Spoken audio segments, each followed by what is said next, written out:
Oh.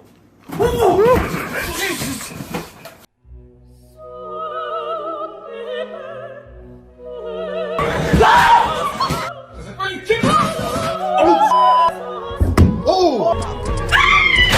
Do you need help? Please, baby, please help.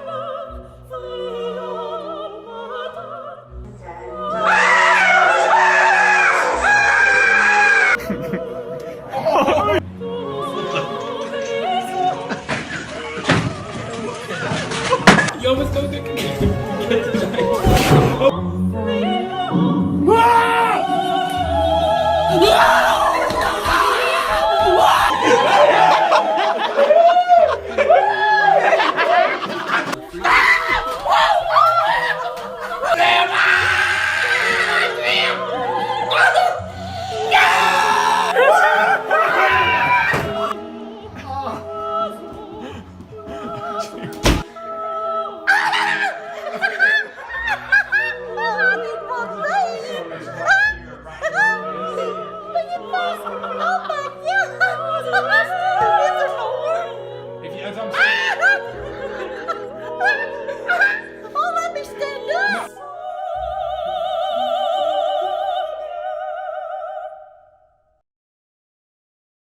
Well, I'm Tim, and maybe you're a bit like me.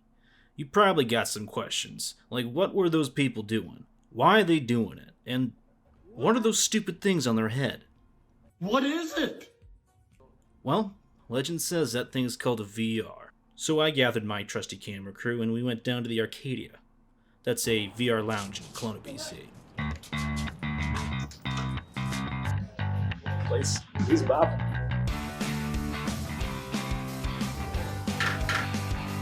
What is VR? Virtual reality? Okay.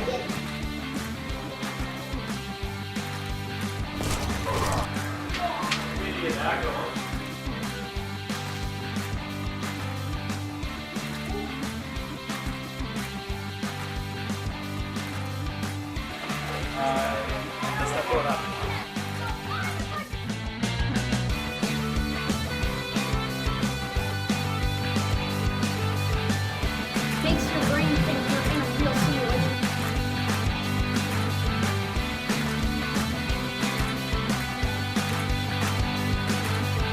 Dr. Why don't you tell us what is VR? Very insightful. I think we're all moved. After my adventure at the arcade, I still wanted to understand more about what VR was and how these things are made. So I was able to get a sit down with the owner and game developer. I'm Eric Madsen. I own Arcadia Virtual Reality and Arcadia GameWorks, and this is our arcade. So Arcadia is a virtual reality arcade. We specialize in taking you from this reality into another reality entirely. So virtual reality is, in my opinion, the first medium that really can transport a person into someone else's imagination. So we put you inside experiences where you can travel the world or go to the bottom of the ocean, go to space. And really just, it's a place for fun, it's a place for exploration, and yeah, I think it's honestly the future of entertainment. We do that through VR headsets, which basically takes two screens, throws them right up against our eyes with a couple lenses. What that gives us is a three-dimensional view into these worlds so that we can see them as we see the real world. But like, who decides what we can do in virtual reality? Is it like you can just create it yourself, or like how do these things get made? So there's this mythical breed called game developers, and they go through, they take what's in their imagination, throw it through a game engine, and send it out into the world in the form of games and experiences that we can then license in our arcade and bring to the eyeballs of our customers. So you're a game developer yourself? Part of a team, yes. Yes. Okay. So you're making a game. What are you making? So Critical Mass is our first game. It's a narrative story-based shooter that takes place in our mythical world, well, our cyberpunk world of Baraka, which is in the year 2300-ish. It's a cooperative game where you go through, we've got an entire story, we've done motion capture on all of our actors, so you actually get to interact with the characters as if they were right in front of you. And we're really trying to bring a cinematic experience to VR game development, and really put you in a world that doesn't exist in this mortal realm. So cool. So how do these game developers make these things? Like it's a whole new reality.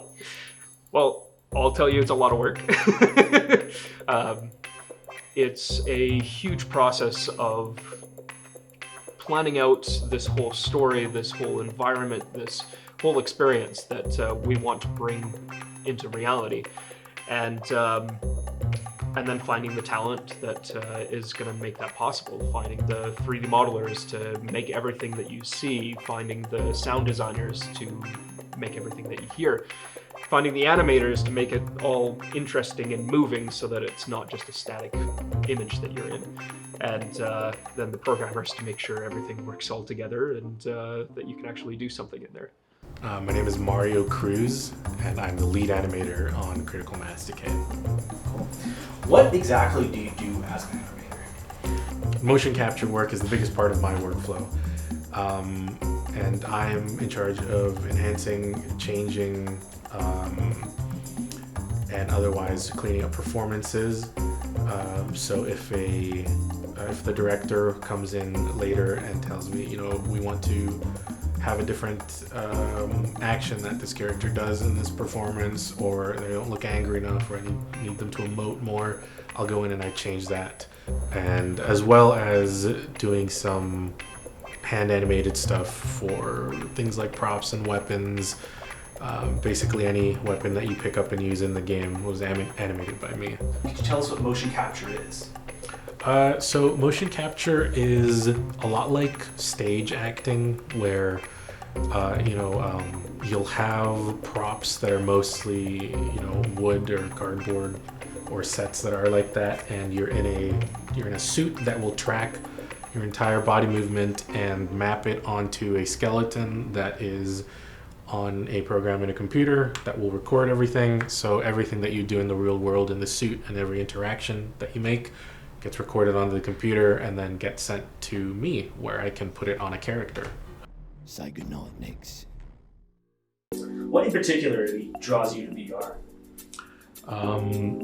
So what I really like about VR is the interaction that players can have with my animations after I've already left my mark on them.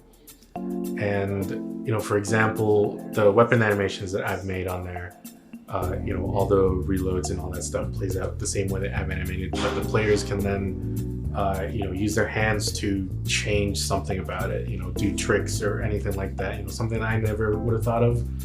But it's really fun to see what they come up with as they're playing the game. My name is Craig Arsenault. I'm an actor in VR. I also do some creative direction for some of the games that we work on. What do you particularly like about being an actor in VR? Oh, being an actor in VR has all the same wonderful things that any other actor gets, but with the addition of you can change not just a costume, you can change the entire look of the person or creature that you're performing as.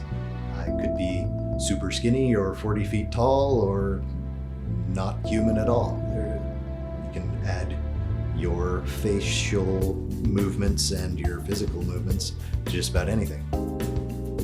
What do you do as a game developer, as a creative lead? So creative direction in VR is a great opportunity to just take what I see in my own mind and spray it.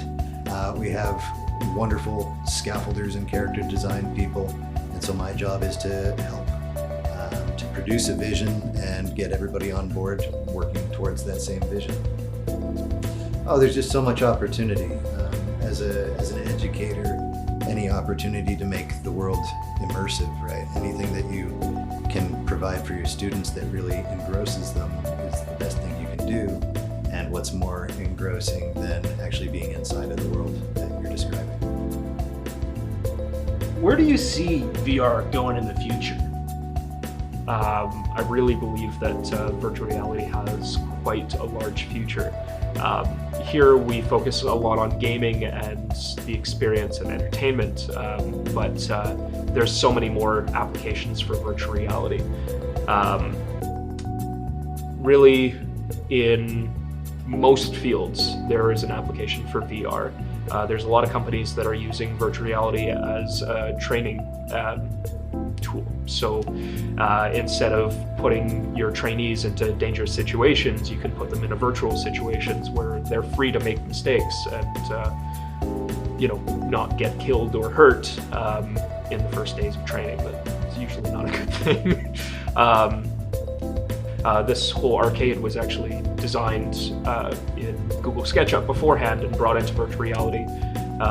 So we got to experience what it was going to be before we put in the work to put it all together.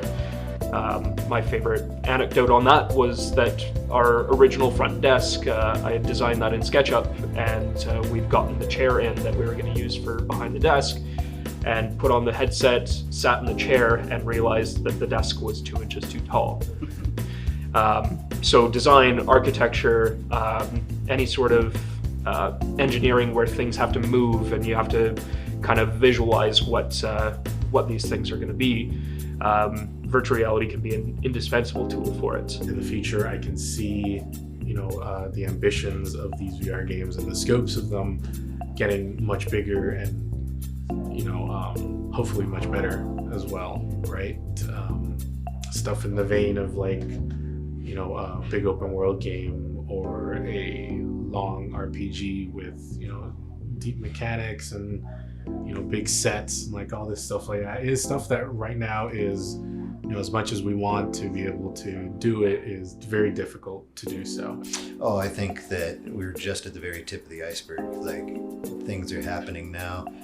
We've got these big clunky headsets, but not for long. Like, give it another couple of years and it's just going to be sleek little glasses, be able to interface with things. You won't need monitors for your computers anymore because it'll just pop up within your vision. It's incredible what's coming. My personal passion is education. Think of being able to go on a field trip basically every day, and to places where you couldn't physically go. Say, shrink down into the size of a red blood cell and go learn about the circulatory system. Go zoom out into space and learn about the solar system and the scale of it that really in a textbook you just don't get. You could go back in time, back to Roman times. You could go to Pompeii and see the volcano. All these things are absolutely possible with VR, and that's where I see it going in the future, is really becoming a tool for us to explore everything.